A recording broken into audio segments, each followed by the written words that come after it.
Number one show at late night, you know what it is. That's right, you trash bags, nothing but illustrious guests. Today we have Ali Siddiq, who has a new special on Comedy Central called It's Bigger Than These Bars. Out February 23rd. Ali, come to the table. Sir.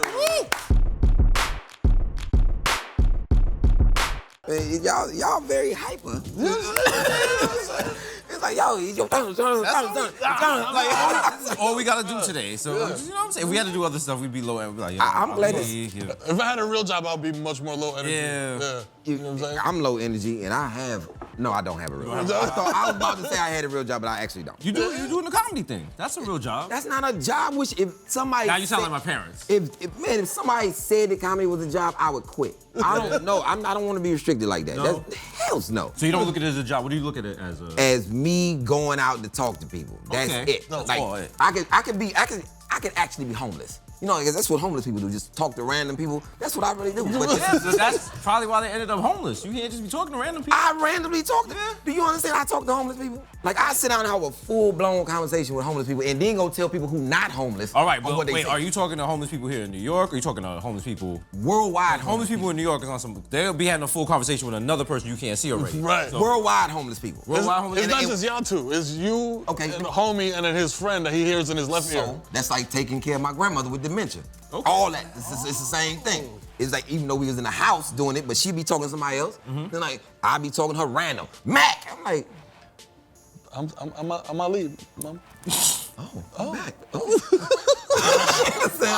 Who is Mac? I'm like, but I'm just on it. So what's the best thing you've learned from a homeless person?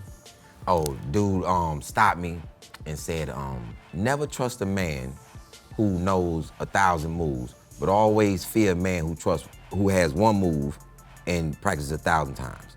I gave that man $40. Yo, that shit sound deep as fuck. Girl, I was in a rush. I was in a rush, and I jumped in the car, and I didn't get all of it. I rolled up, said, yo, say that again. my man ran it back. My man ran it back. Man got $40 out of me. Wow. Now, I don't know how many times he's tried that, but he got me this time. Okay. There it is. All right, you shot your new special at Texas Bell County Jail. Yep. When you told Comedy Central you wanted to shoot there, what did they say? They said cool. Yeah, no pushback, nothing? No pushback, because I really actually wanted a prison, and we couldn't get a prison. And that you know, it was really weird. And Comedy Central, they weird. They like, well, let's find him a prison. And we went on like me and a guy named Stu Miller, we went on like a prison tour. Like, hey, your prison's not tough enough. We don't want to come here. And I wanted a Texas prison, because that's the most violent prison I could even think of. Right. And Texas people were like, nah, we don't want you in here saying nothing negative about prison. I was like, wait. Prison is negative about that? Did you tell me not to say nothing? Negative about prison? I said, well, I'm gonna say the word prison, and you tell me all of the positive words that come to your mind. Prison, go.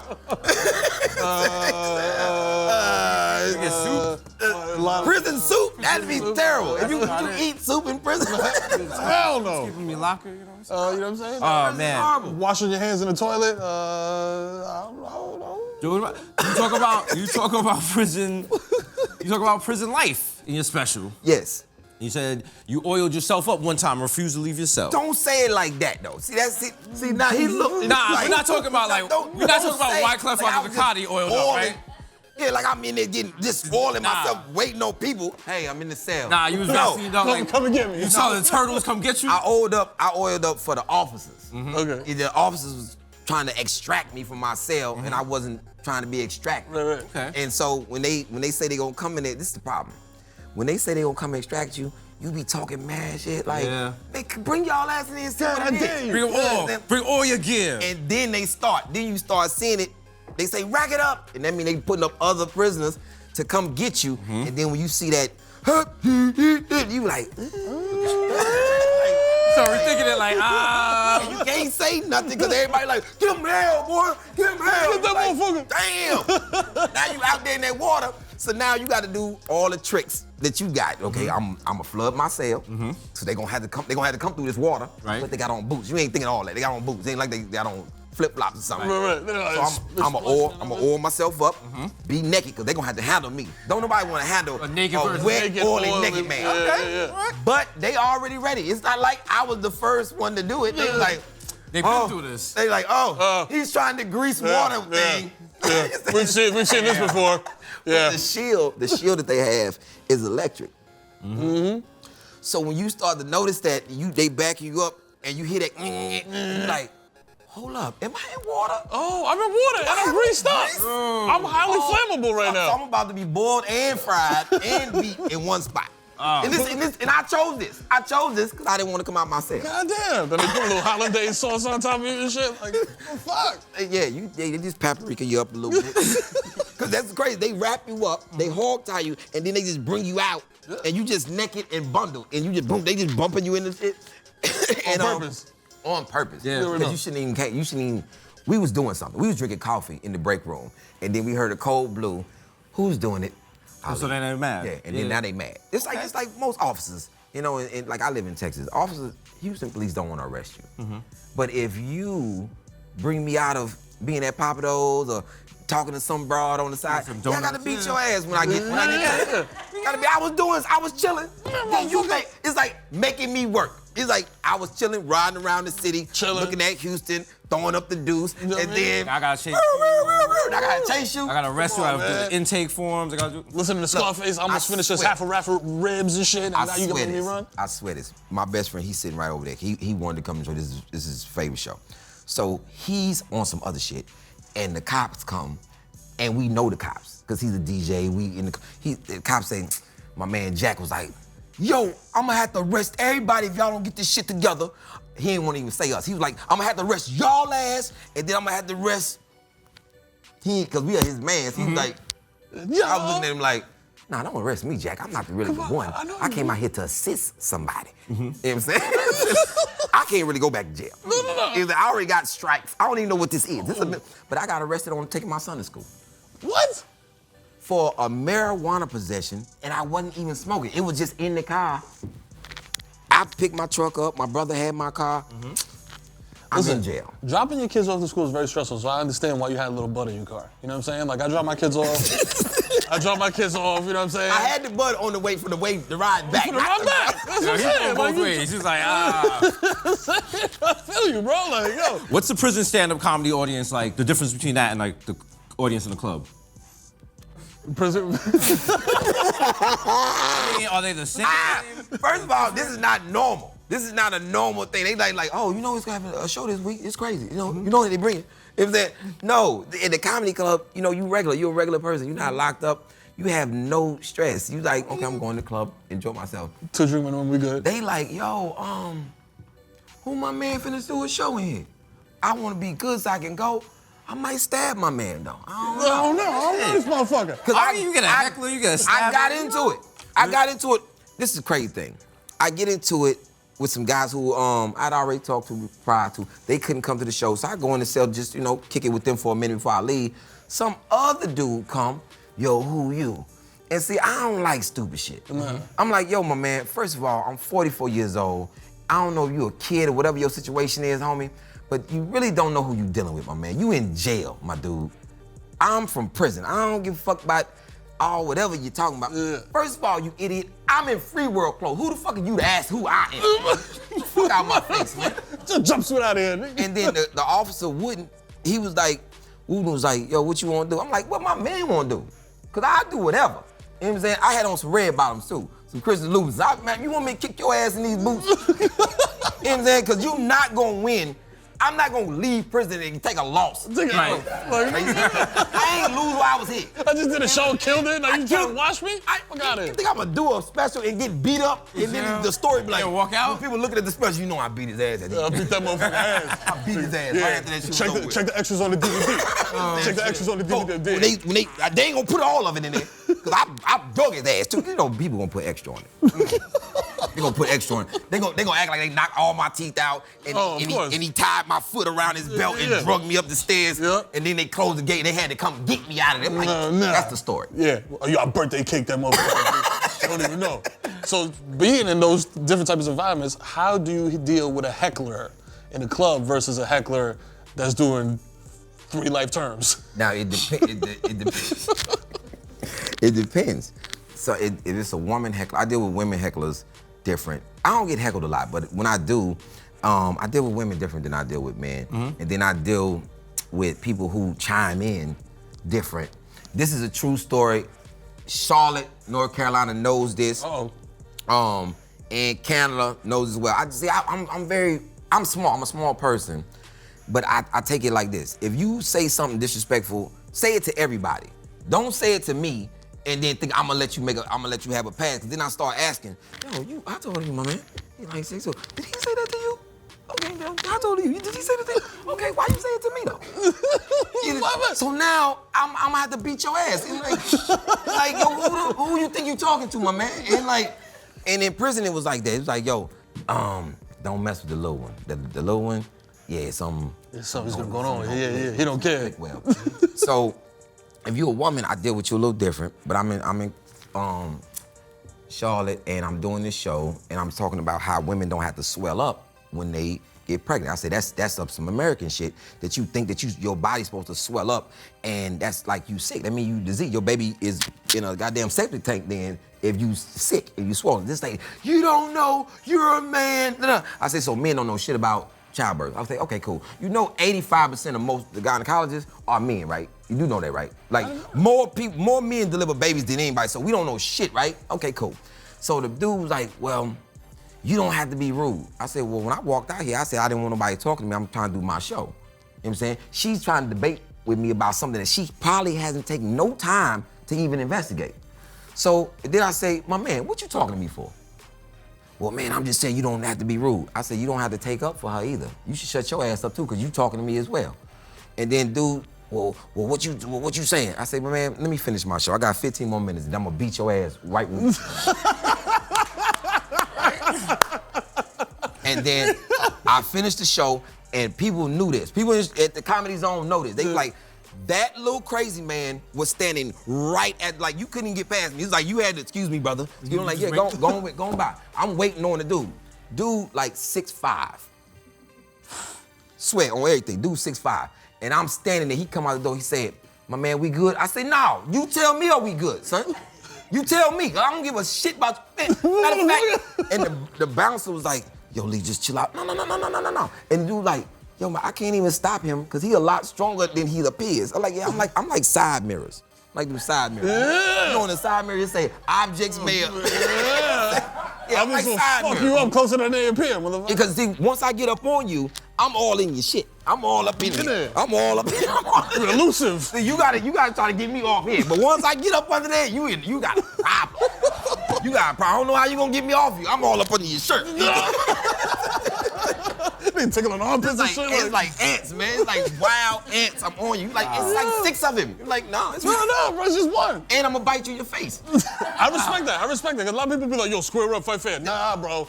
Sticking my fingers in your eyes. If I think I'm losing, I'm biting you on the neck. I'm biting you right on the neck, and I'm gonna suck down just a little bit. I guarantee you don't tell nobody about that fight. See, this motherfucker give me a hickey. What happened to your neck, my man? I don't want to discuss it. You know what I'm saying? Damn, you sure they did you dirty? Nah, it wasn't even nothing like that. You know, it was different. It was, dude, you know. Yeah, man.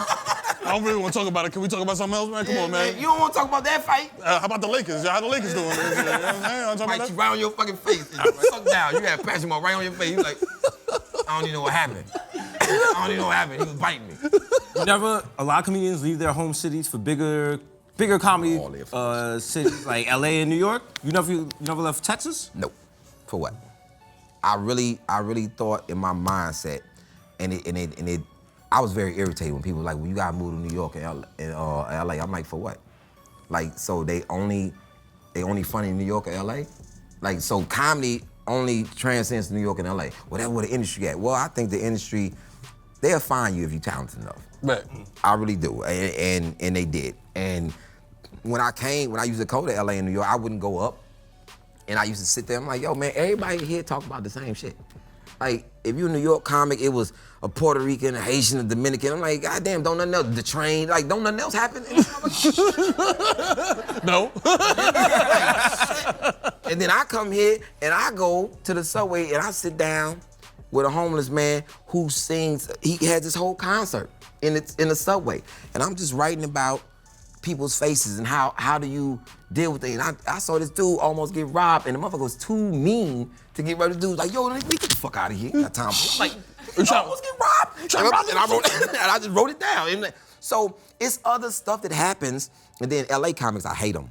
I just straight out, and they know it. Every LA comic know. The only person from LA that I love that does comedy is DL. If you an LA comic, every comic goes there and start talking about LA. Man, I don't give a shit about LA, man. Do you know the rest of the world does not consist of LA and New York? It's the whole world out there, and when you come to Houston, we don't give a shit about what's going on in LA. Give a shit about what's going on in New York.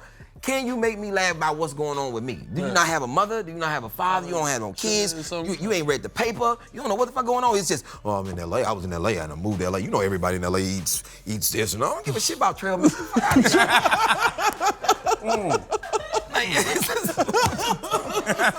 Dumb shit, man. Oh, man. That's crazy. So you call yourself the Gucci Mane of comedy?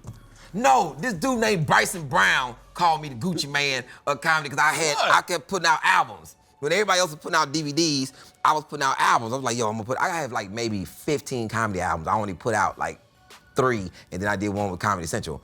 And so that's 4 total. And I have more albums, and I keep pushing them. It's like, because of this, man, I go and I do a set, and my sets are not the same. So I can talk about one topic for 45 minutes. So then I thought, man, I'm gonna just put that out and see if people like it. You know what I'm saying? So then I just start dropping albums. I put out 2 in the same month. Then I put 1 out. It takes a long time though, because I'm a very perfectionist when it comes to my stuff. Like I want it to sound very authentic. Every album is taped live, and I don't cut out nothing. Right. I don't cut nothing. It's like, when you hear this one album, I argued with this lady 3 times. Like one time we argued again, and then at the end, I was like, you know something? I see you got a talking disease, ma'am. And I'm gonna do 3 jokes, and then I'm gonna let you talk, because I understand you had a disease where you the type of person that'll go into a silent movie and read out loud. You gotta talk. You know what I'm saying? The train is coming. You know what I'm saying? So then it gets to the point where I say, you know something?